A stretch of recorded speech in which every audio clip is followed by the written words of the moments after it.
I'm back. Are we back? Well, first of all, sorry I'm late, but I'm happy to be back. I'm here to play. there are some things I want to say. I'm gonna make it real brief. Y'all had 2 weeks to do y'all's talking, let me do mine. I'm gonna take my talents to South Beach. Good morning, it's Friday. This is Unsportsmanlike Conduct. I'm Paul Gerke, that's Mike McManaman. This is a radio show, and you are watching on flinttalkradio.com. If you would like to contact us today, don't, because you can't. If you want to talk to us, too bad. You ruined your chance, You could have called in a few weeks ago, or the week before that, or chatted with us live. but you didn't. You didn't. So And you now you reap what you sow, because our phone lines are down, Stick Cam's chat doesn't work, and you're not friends with me on Facebook, so go to hell. Mike, we have a huge show today. Huge. Michigan State is Tamari. Mm-hmm. Maybe the biggest game between these two teams since 1999. Yep. Pre-Y2K. Yeah. This is before the computer virus wiped out the nation's computer infrastructure. And robots took over temporarily. And robots took over the world. This temporarily. is back in that era, this is the biggest game since then. Yeah. We also have a ton of other stuff. The NHL season opened last night. Well, last afternoon in Helsinki, Finland. They had a slate of games last night. Helsinki. Okay. What do you think that means in Finnish? I don't know. I'm not going to look it up. I don't even really care. I don't care It's either. another country. America! So we've got that. What's wrong? Is your headset hurting you? Yeah, a little bit. That's a tough headset. Yeah. I'm glad you bite the bullet and take that Yeah, one it's most okay. weeks. Your because I head's a can't. lot bigger than mine. Is that one different than the last time I had it, though? It's not the weird stringy cord. No, I don't know. It's just you have a weird Get back shaped head. to whatever. NHL. Yeah. We've got to talk about the Lions and how they almost won a game last week, and they broke my heart in the process, as they do every Sunday.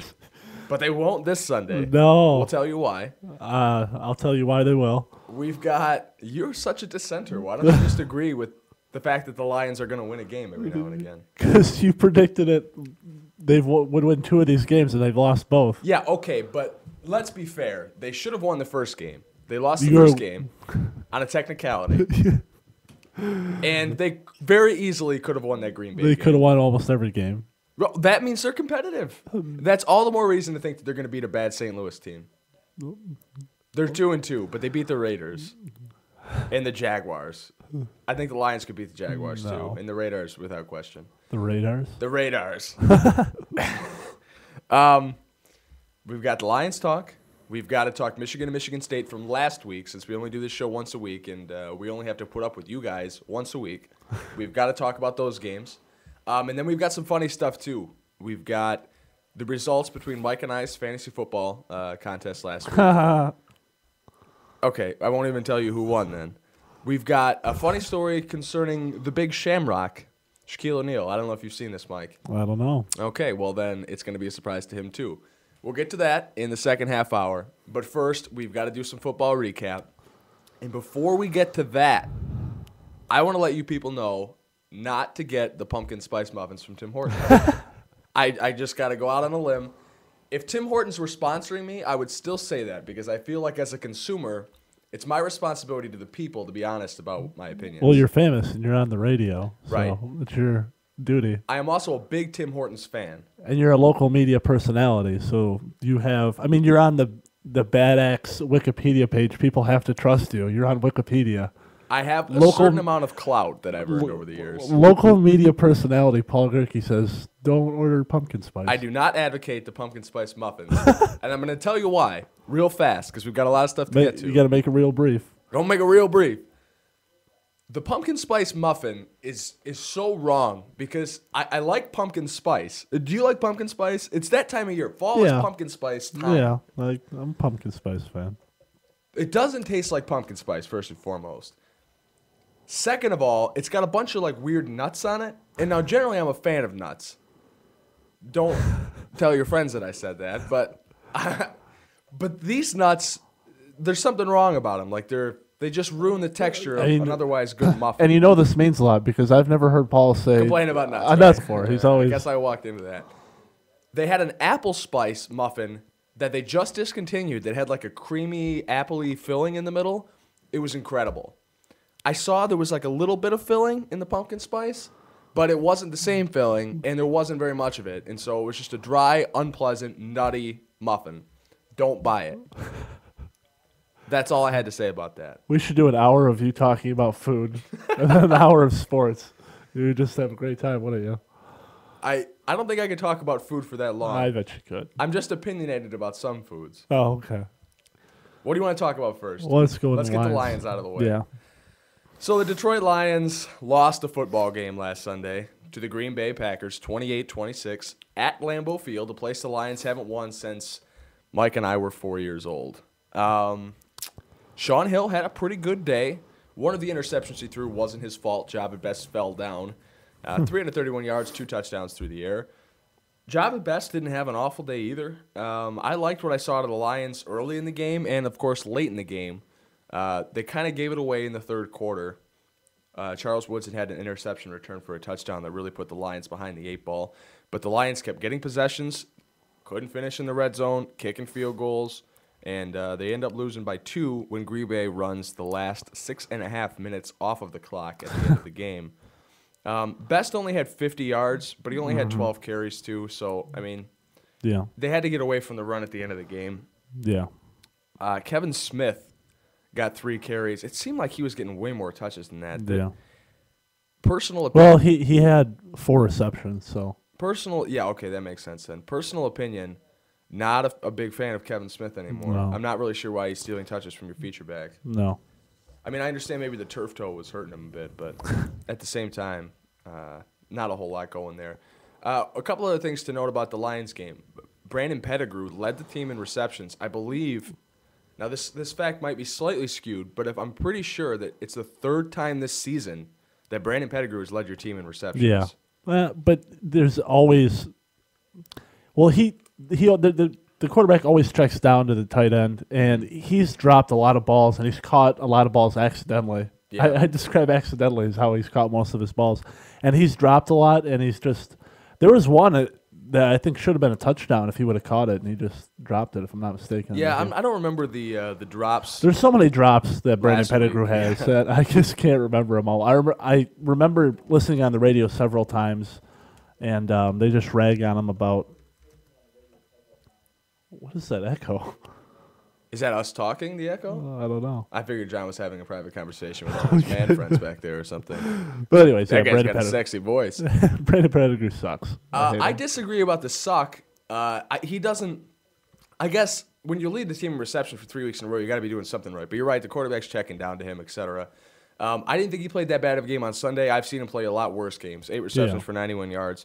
Calvin Johnson's the one that really impressed me on Sunday because Calvin, for the first time this season, looked like the first-round pick that he was supposed to be. Calvin only had 6 catches, but they went for 86 yards and 2 pivotal scores, including the one at the end of the first half, where it was just lofted into double coverage as time's expiring, and he just went up there and just ripped it down. That's what the Lions need to do, Yeah. though. He set combine records. He's like 6'5". He's a freak athlete. Mm-hmm. They should just be throwing him up the ball. He's bigger than every cornerback in the league. He can score touchdowns like that. And you benched him this week. I did. I didn't start him in fantasy football. I started him for Dustin Keller. Now, here's my thinking. Dustin Keller for the Jets is the only guy that Mark Sanchez is throwing to. He's got like 5 touchdowns this season. Calvin has only had me 1 touchdown this season, and he's playing against a pretty good defense in Green Bay. I figured, you know what? I'm going to start Dustin Keller. So you got to have nuts to get the glory in fantasy football, okay? So I went with my gut. I went with Dustin Keller. It turns out the difference between the two was sort of negligible because Dustin Keller also caught 2 touchdown passes. Calvin went for more yardage, so it would have been a better play to start Calvin, but I didn't lose because of that decision. In fact, I won, and I'm 3-1 in that league where I've got 40 of my own American dollars invested. So that is much better than last season where I went like 5 and 7 or something like that. And some of those wins were at the end of the year garbage time because I had garbage players for the most part. Java Best caught another 5 passes. I think watching him on Sunday, the turf toe was bothering him.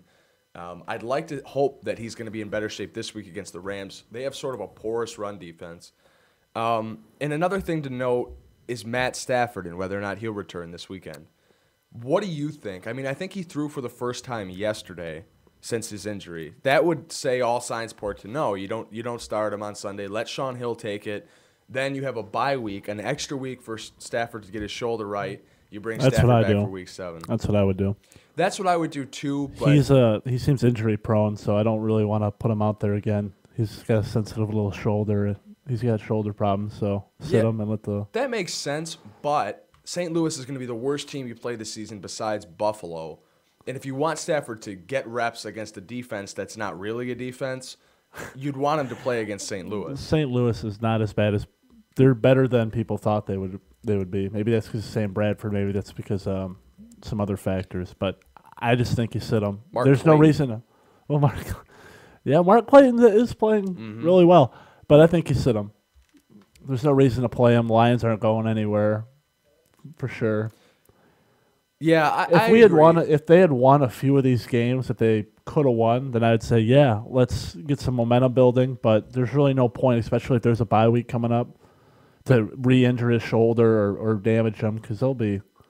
But then again, if you won a couple of these games, Sean Hill is playing better than he is, so you just leave Sean Hill in. Well, Sean Hill might be playing, better than Stafford. Well, Sean Hill isn't playing badly. Besides those couple red zone interceptions against Minnesota a few weeks ago, there's not a whole lot that Sean Hill's done that's made me go, God, Sean Hill. No, he hasn't been. 2 of his picks, receivers have fallen down. Calvin Johnson in that Bears game and then Jabba Best in the Green Bay game. Yeah. I mean, if your receiver's going to lay on the ground like an ass, then what are you supposed to do, you know? No, I have no problem with Sean Hill. But. Okay, so it seems likely, at least, that Sean Hill's going to get the start on Sunday. So look out for that. I wouldn't mind if they put Stafford in, maybe get him a couple reps, yank him. I don't know. Maybe the 2 quarterback swap isn't such a great idea. I'm just projecting. But Calvin Johnson, like we said, great game on Sunday. Really showed me why he's getting the big bucks, if you will. Jason Hanson, despite hitting the last 4 field goals he attempted, kind of showed me that he doesn't have the leg that he used to either. There was a 51-yard field goal right before half after Detroit recovered the kick. If he makes this field goal, Detroit wins the game.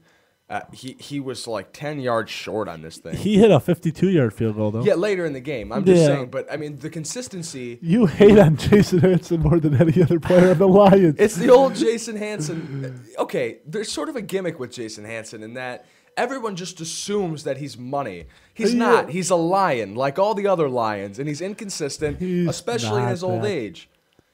I don't like Jason Hanson like you like Jason What did Jason Hanson do to you? What did he do to you? Slap on your knob or something? No, but why do you love Jason Hanson so damn much? You brought up Jason Hanson like 3 out of the 4 week, like 3 or 4 weeks in a row. Like Jason Hanson. He's the Lions' all-time leading scorer. He deserves to be talked about. Tell me where he touched you. Okay, where did he touch you?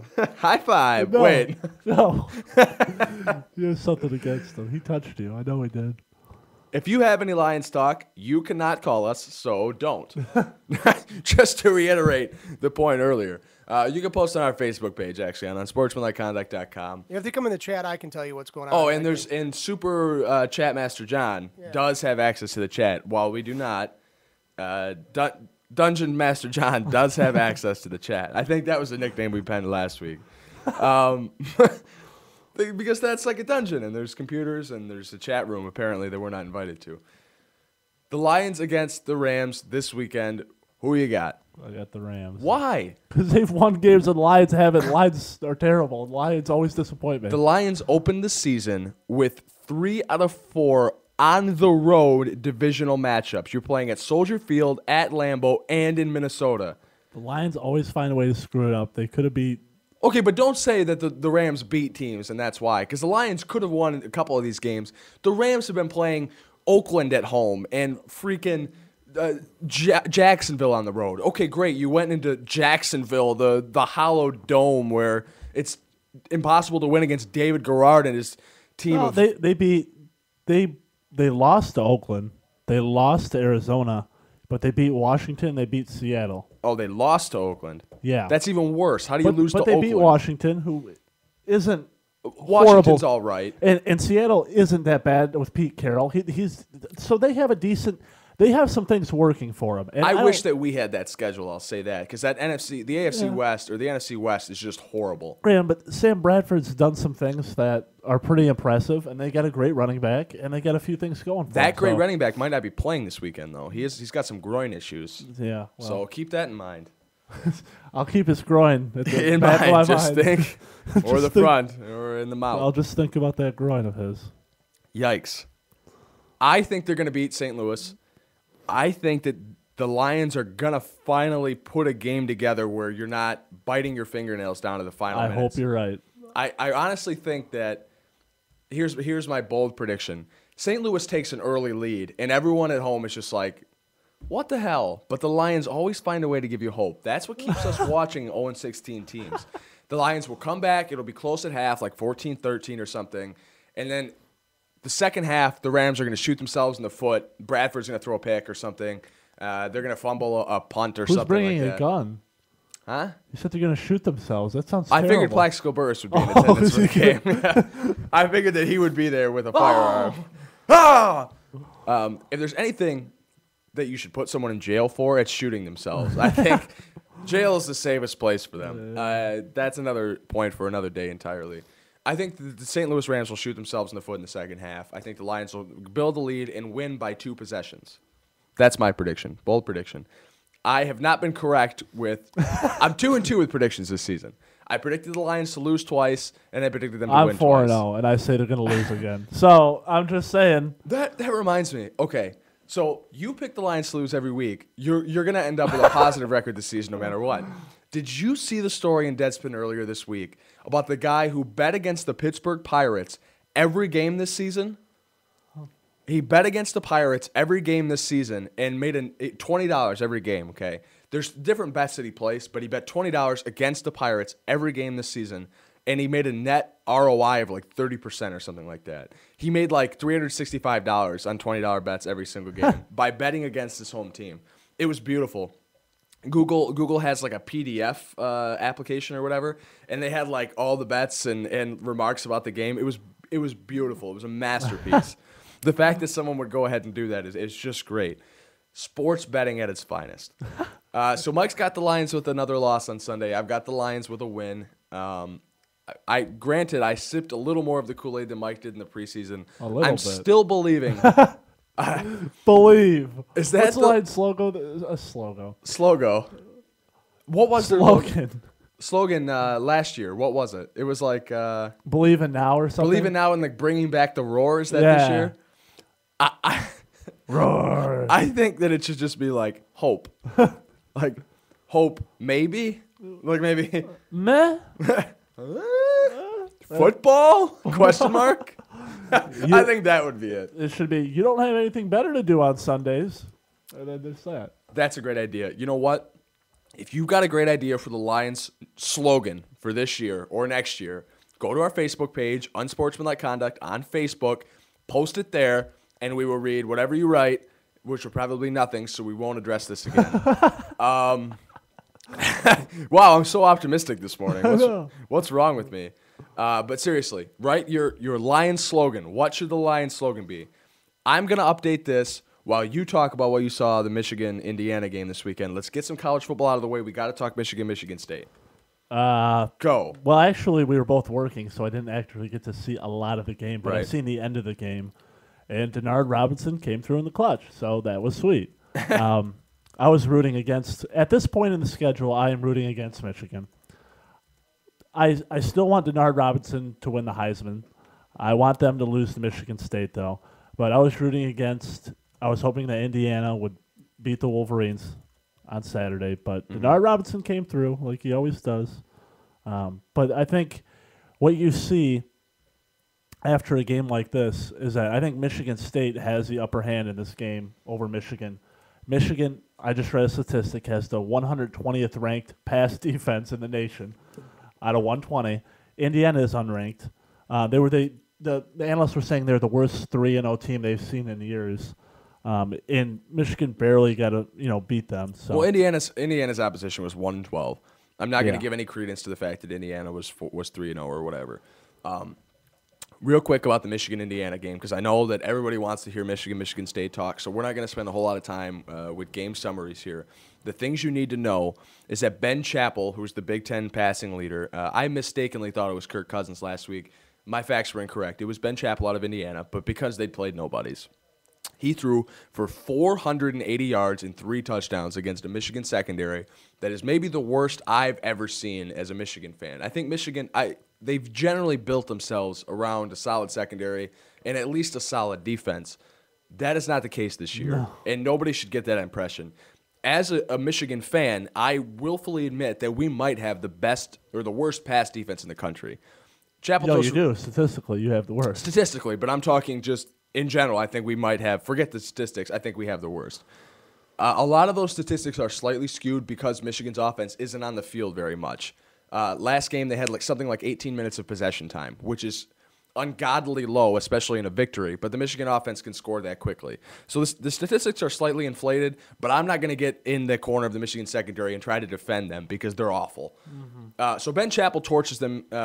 Denard Robinson's the other big story. Heisman candidate extraordinaire. 19 carries for 217 and 2 touchdowns, in addition to how many passing yards did he have? 277. 3 touchdowns, no interceptions. It was amazing. He only threw 10 passes that went for 277. So you do the math, 27.7 a catch. What's he doing? 19 carries. That's insane. See, that's less than he's been carrying the ball, though. He's got to still be the leading rusher in the nation, I imagine. Yeah, he is. That's crazy. A lot can be said about the Michigan receivers, though, who this season I didn't think were anything to shake a stick at. Hemingway and Roundtree. Stoneham didn't have a catch on Saturday. Well, a lot of their success is because Denard can run the ball, so they're going to get open because you're going to have people, trying to Hemingway contain 'em. averaged 43 yards a catch on Saturday. Yeah. But anyway, Denard, Denard scoring quickly with the offense in Michigan. Indiana keeps coming back. Indiana ties the game with a minute and change to play. I said to my compatriots in the newsroom, I said, this game's not going to go to overtime. Denard's either going to score, going to win in regulation, or he's going to throw an INT, and Indiana's going to score. I just had a sort of a feeling. Denard leads him down the field, scores in a minute or less, and Michigan wins the game. So that's great. It's Denard. It's the X factor. It's the reason that people are excited about Michigan football this season. Michigan State, the other big game, they win 34-24 against Wisconsin, who was ranked 11 in the nation at the time. A lot of, I guess, the biggest play in this game was that fourth down touchdown that Michigan State scored, as opposed to going for the field goal when they're up 3 late in the game. Yeah. That it made it a two possession game. Yeah. Kirk Cousins found B.J. Cunningham in the back of the end zone. So Michigan State wins by 10. That sort of took the wind out of Wisconsin's sails. Yeah. Everybody talks about Scott Tolzien this year, Wisconsin's quarterback. He had an awful day against Michigan State secondary. 11 for 25 for only $127. Granted, their running game was going to get done. John Clay and James White rushing for 160-some yards between the two of them, 170. But what I fear coming into this week is Michigan State's running game. Yeah, I mean, Michigan State's got 3 solid running backs. The three-headed monster, I guess, of Baker Bell and Caper. We'll see. They're all young, too, sophomores and freshmen, so they got a few years. Okay, so we've got these games covered. There's no reason to talk about the past. Let's talk about the future. The key for me in this game, if you're going to talk about a key, it's not Denard Robinson. I think Denard will get his. I think Denard will find a way to get it done. I think this is going to be one of the tougher defenses he's had to play against, though. Oh, it is. It'll be the toughest defense he's had to play against. Front seven-wise. The secondary is bad. For whatever reason. Not Michigan bad, but. No, not Michigan bad, but bad. Greg Jones in that front seven is gonna make it tough for Michigan to run the ball. But that, for me, is not the key to this game. The key to this game is whether or not Michigan's front seven can stop those 3 running backs. If they can limit them to 100 yards rushing or something like that, which no other team has been able to do, granted, if they can find a way to limit that running game and make Kirk Cousins beat them, I think Michigan has a better chance to win this game. Reason being, more stoppages. Kirk Cousins throws an incompletion. Kirk Cousins throws, it's not for a first down. Bless you. Michigan can get back on the field and not have their defense stuck on the field for 45 minutes like it's been the last few weeks.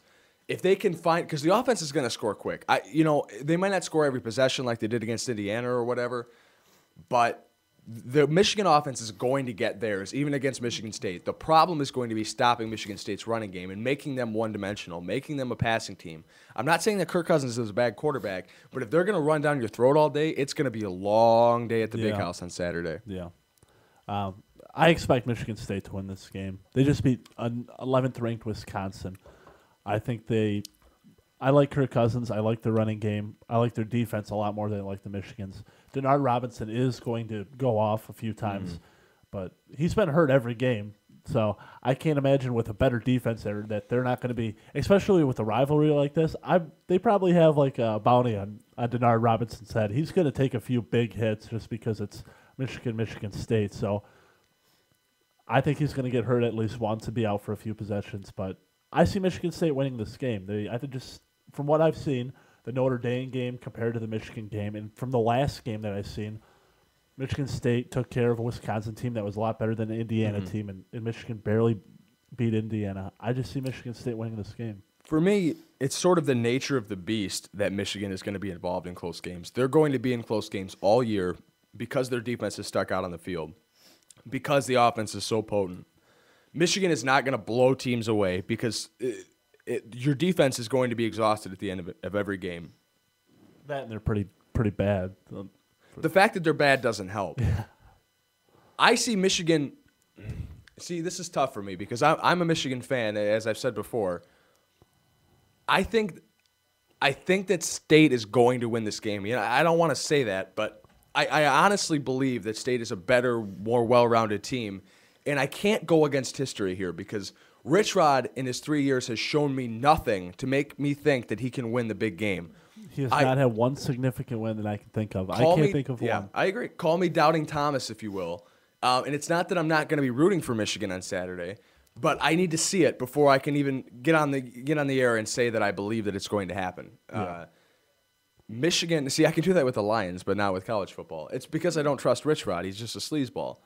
If Rich Rod can win this game, it brings instant credibility. And that's one thing that people talk about between Michigan and Michigan State. Generally, the rivalry has become a sort of a benchmark for State to say, like, look, we have a credible team because we beat Michigan. Well, the last couple of years, Michigan's been terrible. And so this year, I think it's more of a benchmark for Michigan to come in and say, look, our program is legitimate again. Forget about State. Forget about little brother. We're done losing. You know what I mean?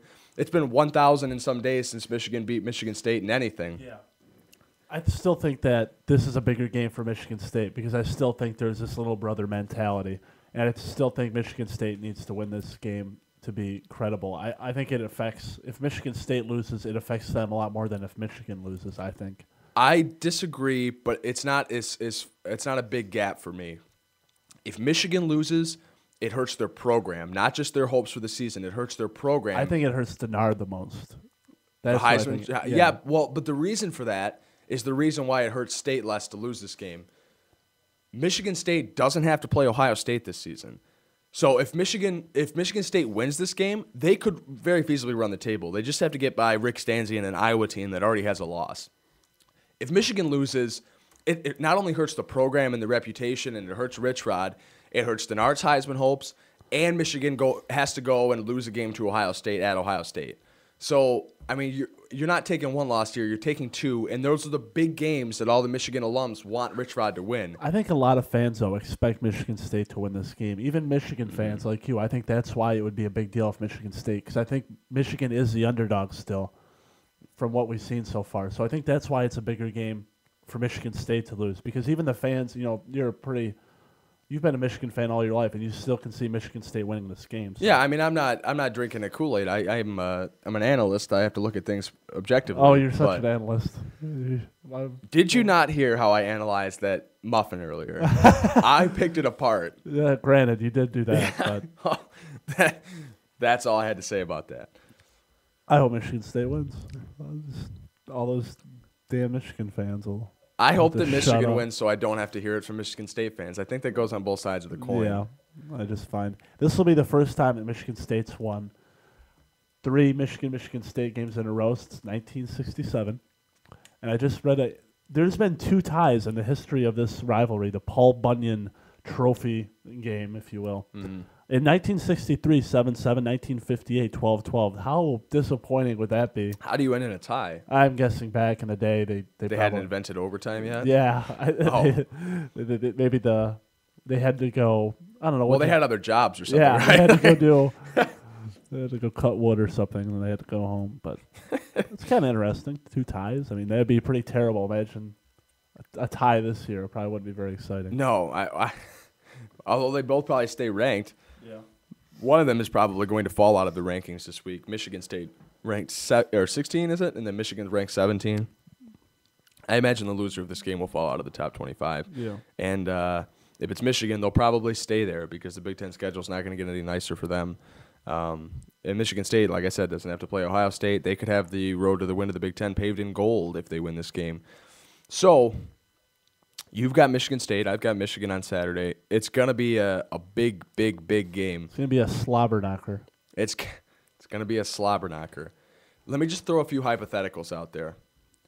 What if Michigan State wins by 4 possessions? What if they just go off and Michigan looks horrible? Denard doesn't get his. Maybe he gets hurt. Tate Forcier comes in, throws a couple picks. I wouldn't be surprised. That's the thing. I'd be surprised if Michigan just killed State. I was going to get to that in a second, but I would let's not play be with this hypothetical I don't. first. I wouldn't be surprised. I wouldn't be shocked at all because I could see that. I could see that Michigan's defense is just terrible, and then Denard gets hurt. I'm like, well, they have no shot. I could see that.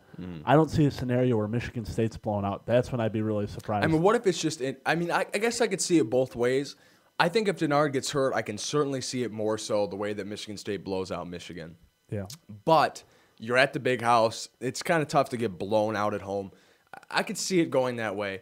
I could see it going the other way, too. If Denard just gets in there, goes off on the first 2 possessions, Michigan's up 14-0 or something, and then State just starts to have their sort of collapse where they always do this against teams towards the end of the season where Kirk Cousins throws a pick.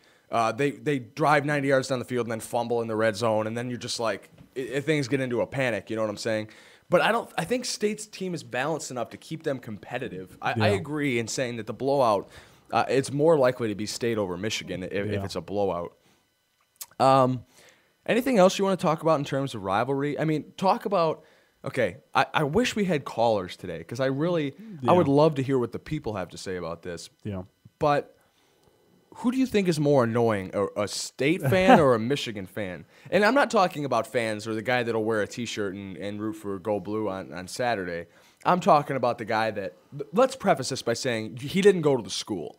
If you went to Michigan or Michigan State, you can be as big of an ass as you want because you have a degree or are about to get a degree from those universities. It's your alma mater. You have all the reason in the world to be a pompous ass about it. When we talk about fandom here, I agree with that, but when we talk about fandom here, we're talking about people that didn't go to the school, so they have no right. They didn't pay $50,000 in tuition. I'm a Michigan State fan, but I preface that in saying that I root for Michigan if they're not playing Michigan State, and I root for their basketball team, and I root for their football. I want Denard to be successful, but I've always been more annoyed by Michigan fans. Not recently as much because they don't have as much to say, but like when they were winning all the national championships and stuff, they had this attitude that they were holier than thou. But I can see that happening on the Michigan State side. We know somebody, we can't say their name, but they're a pretty annoying Michigan State fan. So I can see it both ways. Anybody that's life's devoted to Michigan State football is pretty annoying to me. Anybody that, is over the top with it. If you didn't play for the program, I think that you should probably not let your fandom get in the way of your better judgment. Yeah. I don't know. That guy that you were just referencing, you remember how he had his car flag stolen last year? Someone took a Michigan State fan's car flag, or he lost it or something, and then he went off on a tantrum blaming everybody. It was pretty funny. Yeah. He sent me a Facebook message about it. That was hilarious. I didn't take it though. I don't know what happened to it. Yeah, sure you didn't. Why would I steal a Michigan State car flag? Because you're a jerk. Oh, well, that's true. You're a big, stupid jerk. If you'd like to get your opinions to us on Unsportsmanlike Conduct, you cannot call us today, as we've said before. The number is 208-1854 if you want to program it in your phone. But you could go on our Facebook page, Unsportsmanlike Conduct with Paul Gerke and Mike McManaman on the Facebook. Leave your opinions there. We have a wall. You can write whatever you want on it. I won't be upset. If you don't want to do that, I don't blame you. I'm not mad at you. Not mad at you. Just disappointed. Just disappointed. Just disappointed in you. So if you can deal with that, then Lions slogans for 2010, 2011. Nobody's responded yet. Can you think of any other good ones? My personal favorite is still football. I think that one is probably the best one I can come up with. I don't know. I'd like to see what other people, but nobody wants to because everybody's a jerk and won't go and post. I don't like you, internets. Couple other things we got to talk about, and we can get back to Michigan State. It's only an hour show today, so we can we don't have to keep repeating the same things over and over again to fill time. We About have Michigan State. What else is there to talk about? we have carte blanche. Michigan Well, State's gonna win, then you'll say Michigan's gonna win, and then but that's good radio. I think people really Denard, like and that. then D'Antonio, blah blah blah blah blah. Here's a thought: Michigan State rivalry pranks. Can you think of any that people have done to each other? I mean, you've heard the stories of guys like getting the bleach out and pouring a big M in someone's front yard in the grass, and Well, I mean, I've heard of things like they'll bet they have to go to work in a Michigan jersey or something. would you take part in something like that if someone wanted to make like a prop bet with you? See, it doesn't matter to me though because I'm not one of those crazy Michigan Right. State fans. So I'd be like, I'd wear a Michigan. If Michigan was playing on Saturday, I was going to a Michigan game. I'd wear a Michigan jersey. I don't really care. So Right. Just doesn't work on me. I think you pranked me last night, by the way. How? So, this is a Michigan State fan pranking a Michigan fan here. You're gonna make something up because I didn't do anything. I'm not making this up. This is real. So I went to the bathroom at the end of the night. I'm about to take my contacts out and go to bed. I look down at my contact case, and it is filled with goatee hair. Filled. Look at Mike's goatee. When he trims the goatee, I God knows where the hair goes. But last night, it was as if my contact case was purposely designed to hold goatee hair. Like it was just filled to the brim with it. And I was like, what? At first, I had no idea what was going on. I was like, why is my contact case all hairy? And then it dawned on me that Mike had been in there trimming his goatee. I'm just getting back at you for some of the times when I go to take out my contacts and there's a huge puddle of water in my contact case and all over there. I'm like, I try to grab my contact case and it slides all around, and I'm just like, what did Paul do in here? Did his water just break? And Yes. Generally, my pregnancies end over the sink in the bathroom. Yeah. But yeah. Great prank, Mike. Much I thought I cleaned appreciated. that up, but apparently Not in the contact case. no. All right. That's enough of that. The NHL season. It's funny how even if we do an hour show, things get derailed pretty quickly. Yesterday, the NHL season opened up in Helsinki, Finland. The Carolina Hurricanes beat the Minnesota Wild 4-3. There was a slate of games last night. The Leafs beat the Canadiens. The Blackhawks took the Avalanche to overtime. The Avs win in Denver in overtime. Paul Stastny had 2 goals. He's your leader for the Maurice Rocket Richard Trophy this season. What else happened yesterday? Oh, the Flyers beat the Penguins to open up Pittsburgh's new building, thanks to a shorthanded goal by Claude Giroux. Mario Lemieux poured out some water from their old. I saw that. That was pretty sweet. They had it in like super slow motion. Yeah, That was awesome. like pouring out a 40. We discovered last night that Mario Lemieux has an older brother that played in the NHL. Uh-huh. Alvain Lemieux or something like that. Yeah, something like that. He sucked. Yeah, but he's- I didn't know that he had an older brother who played in Yeah. the NHL. I don't like him. There was one other game last night, but it was probably inconsequential, so I don't remember what happened in it. The Red Wings open up their season tonight at the Joe Louis Arena in Detroit against the Anaheim Ducks, the Mighty Ducks of Anaheim, the Mighty Fighting Ducks of Anaheim of Los Angeles at 8 o'clock. They like to make it a later start, so they screw with those people from the West Coast, right? Yeah. Detroit predicted by many, if they stay healthy, to be in the mix for not only the Central Division, but for the Western Conference. I can't disagree with that as a diehard Wings fan myself.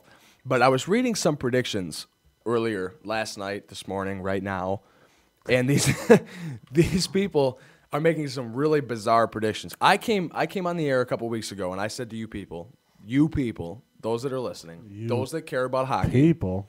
I predicted that the St. Louis Blues are going to end up with more points this season than the Chicago Blackhawks.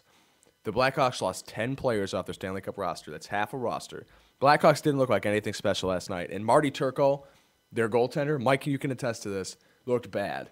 He looked like Marty Turco, really, is what he looked like. But there's a reason that Dallas didn't want Marty Turco anymore, and Chicago found that out last night when they allowed 4 goals to the Avalanche, who last season weren't a very potent offensive team and sort of relied on Craig Anderson in their defense.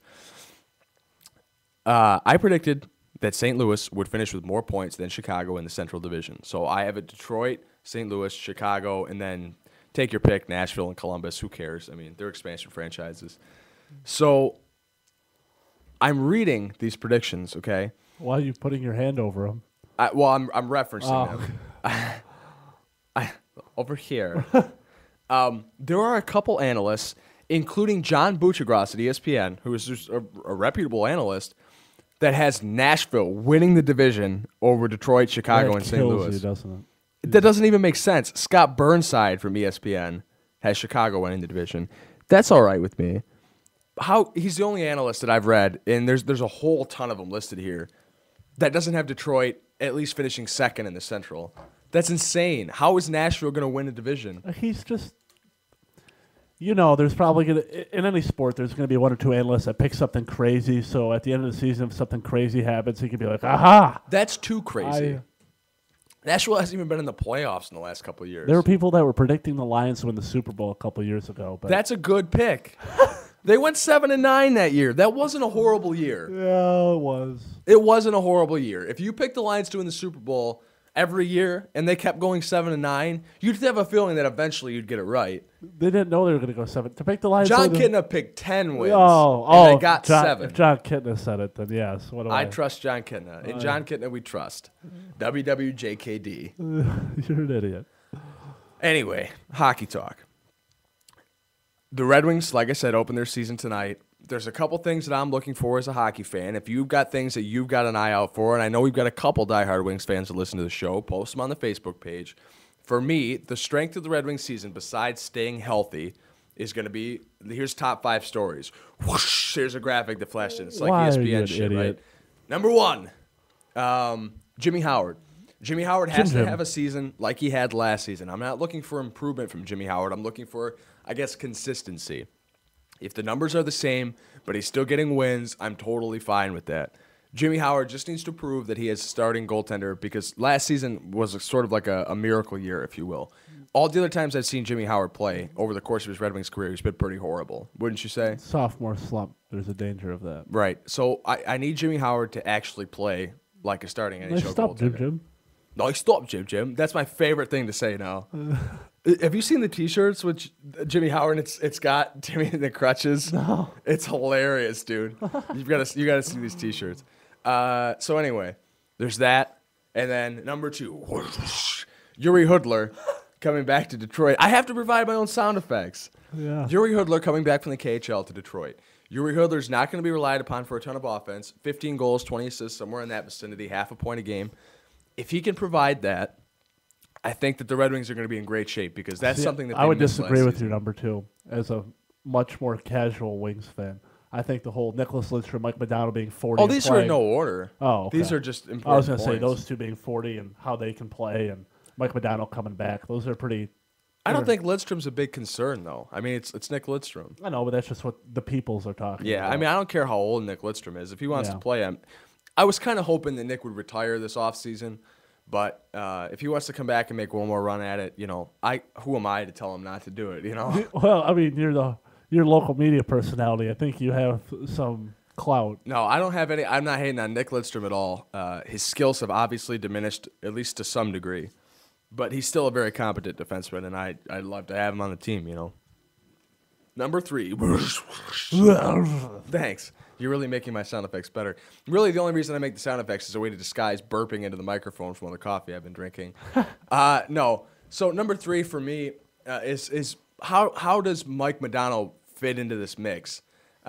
He's old. What can he contribute on the third line, if anything? How is he going to hold up? I saw the preseason game last week against Pittsburgh. Detroit looked pretty bad. It's a preseason game, granted. The Penguins were without Sidney Crybaby, which is kind of disappointing, too, because I didn't get to chant Crosby sucks. Modano scored his first preseason goal for the Red Wings in their last preseason game, and it was kind of a garbage goal. But the one thing I will say about Mike Modano is he looked a lot faster than I heard that he was. I know that Modano used to be a speed demon, if you will, earlier in his career. But everyone said he's lost a step, and that's why he should be 'Cause he's retiring. old. He looked pretty damn quick the other night, I won't lie. Modano actually looked like he still had it, if you will. Number 4. I'm just making this up as I go along, too. The sound effects and the information.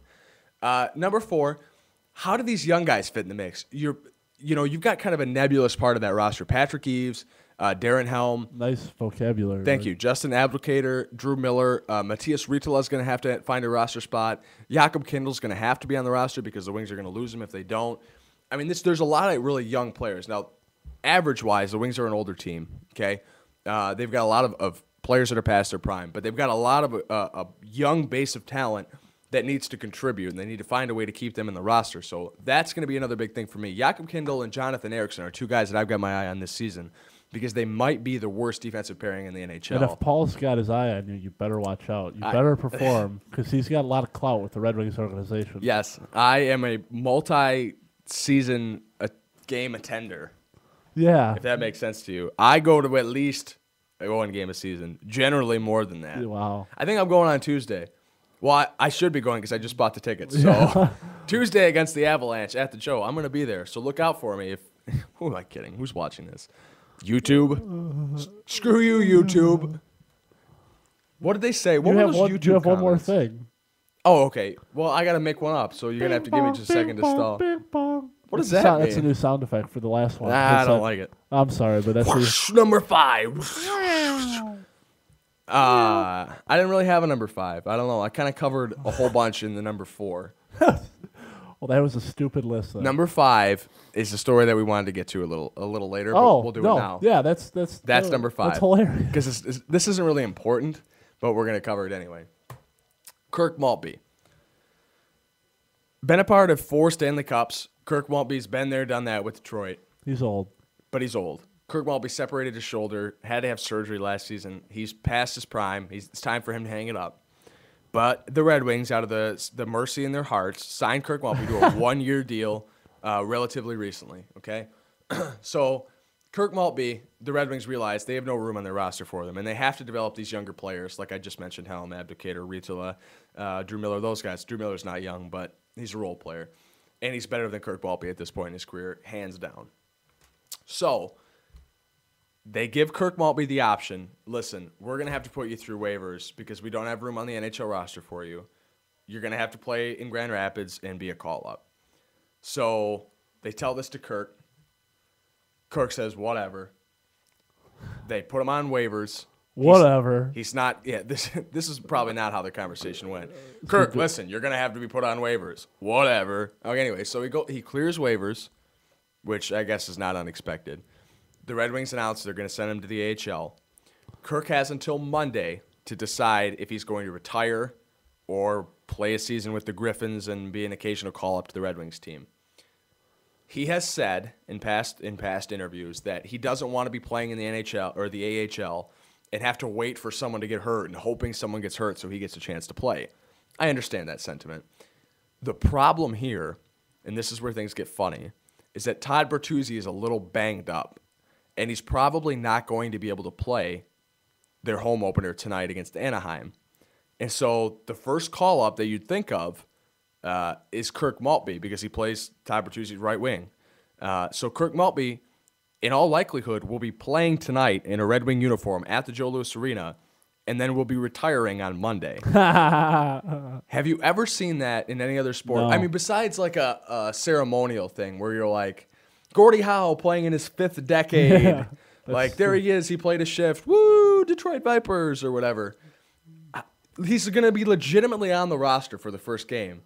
And then unless someone gets hurt tonight, he's probably going to retire on Monday. That would never happen in any other sport. Another thing that we talked about that happens in no other sport is the John Sebastian Giguère thing that happened a few years ago, and that always happens, where you have somebody that wins like the Vezina Trophy, and then the next year they're on the bench and like you would never see that. You never see like Kobe Bryant wins the MVP one year, and then he's like, well, Right. he's terrible now. Put him as the 10th man off the bench. Let me address one more thing with the Kirk Maltby thing, and then we'll get into that. The Kirk Maltby thing, I hope that the people at the Joe Louis Arena tonight salute Kirk Maltby and give him a good send-off, because I really don't think that you're going to see him again after tonight.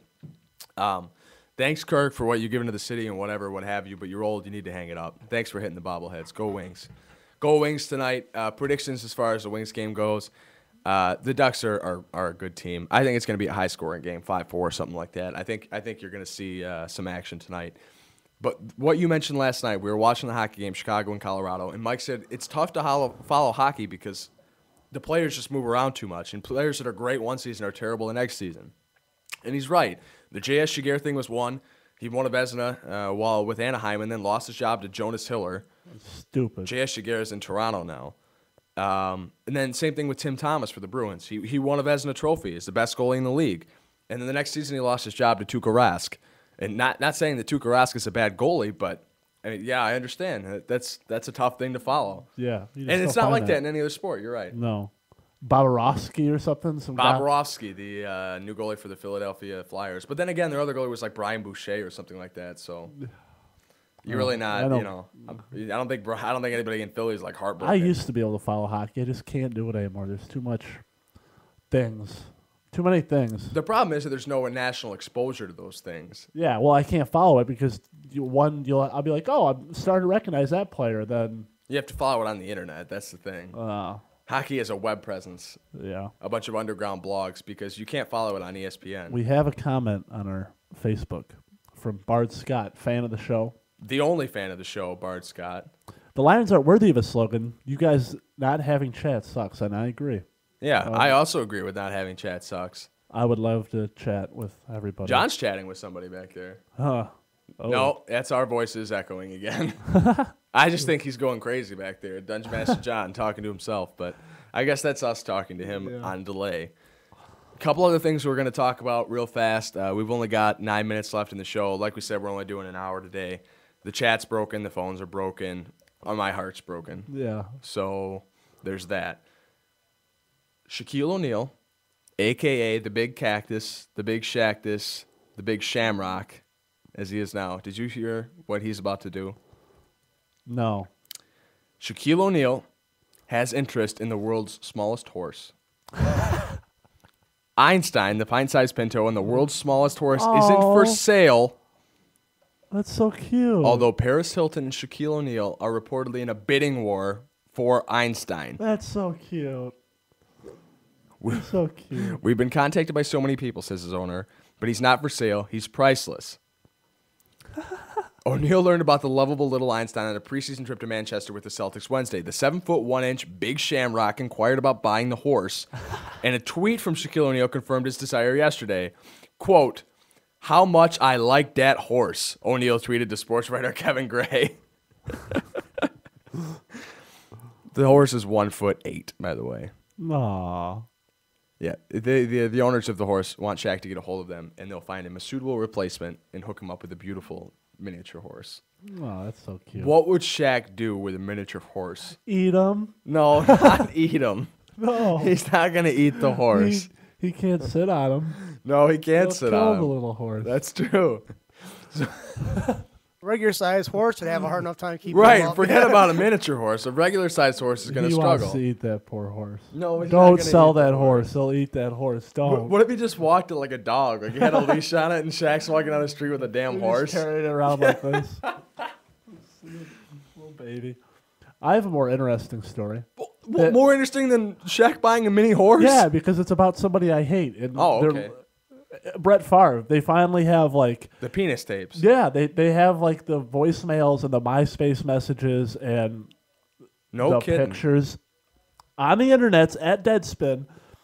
There are reports, unless there's some big fake here, but apparently these are the tapes of Brett Favre trying to get a hold of Jen Sturger, and it's pretty disgusting and pitiful stuff. On our very first show, we talked about Brett Favre and the penis incident.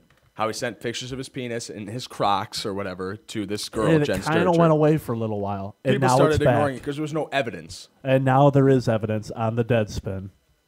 Tell me about the evidence. You listened to the tapes last night, and you said you saw a picture of Brett Favre's penis. Unfortunately, Tell me about Brett Favre's penis. I don't remember a lot about it. Baloney.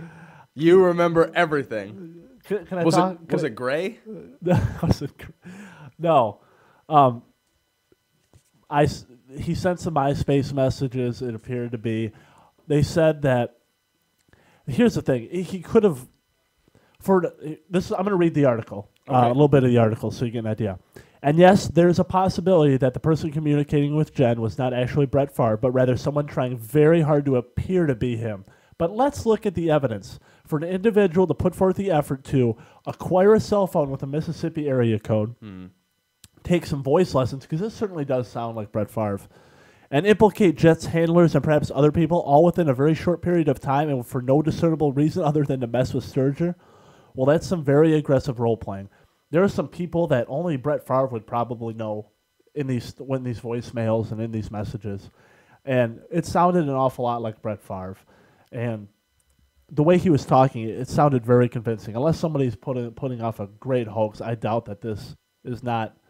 This might be swept under the rug by the national media because they all love Brett Favre. But And they don't want to talk about penises on Sports Center. But this probably happened.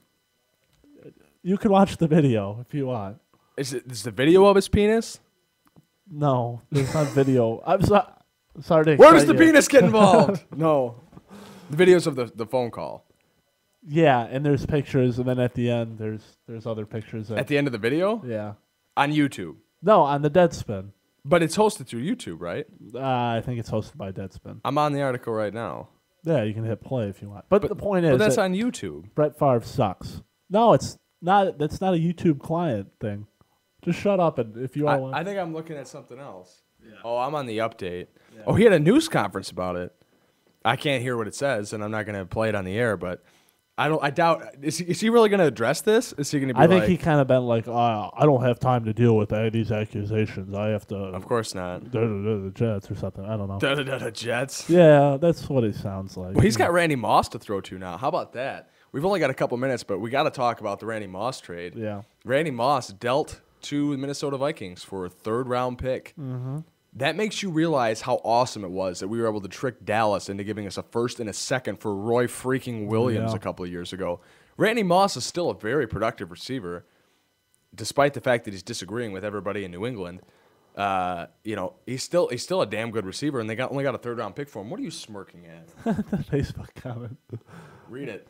I bet Shaq, this is by Bart Scott, I bet Shaq would put that little horse on a pillow and teach it to kiss him like the mini giraffe kisses the gold guy on the DirecTV commercial. He jumps in it. Oh, that'd be so cute. That is awesome. Yes, that's exactly what he would do. He'd have it treated like the little giraffe. Like, opulence, I has it. That's so cute. Miniature horse, I has it. That's perfect. That's a great way to end the show. We should probably just shut up now. But no, Randy Moss traded to the Vikings. Favre has him to throw to. Great. One other thing we got to talk about. Roy Halladay. Freaking no-hitter in the playoffs. Doc Halladay. What's that about? I don't know. It's amazing. Second time. Only second time in postseason history has somebody thrown And the first time he's thrown one in the regular season and in the postseason. And this was his first postseason game, which is crazy. Unbelievable. Yeah. I'm doing our Jerry Seinfeld analysis of Roy Halladay. Roy Halladay!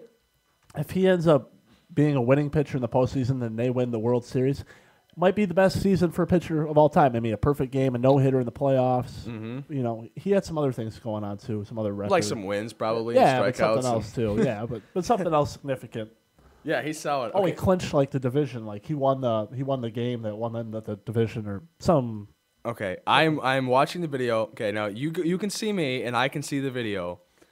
This is going to be like the Two Girls, One Cup thing, where you're going to see my reaction the first time that I see Brett Favre's penis. I'm fast forwarding.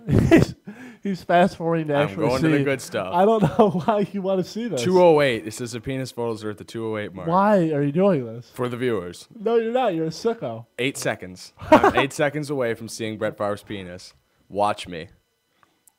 3 seconds. 2. 1. The anticipation. No! Oh, God! Why are there so many? He didn't just send her one picture. He sent her like 3. That's not a very big penis. That's not. There's nothing special. There's nothing special about Brett Favre's penis. You heard it here first. And that's how we're going to end this And show. that's how we end the show. That is unsportsmanlike conduct for you. We are going to be back next week, I presume. We'll probably do another hour then. We'll talk about what happened with Michigan State, and hopefully talk not at all about Brett Favre's penis. Thanks for listening. Thank you. We will see you some other time. Peace.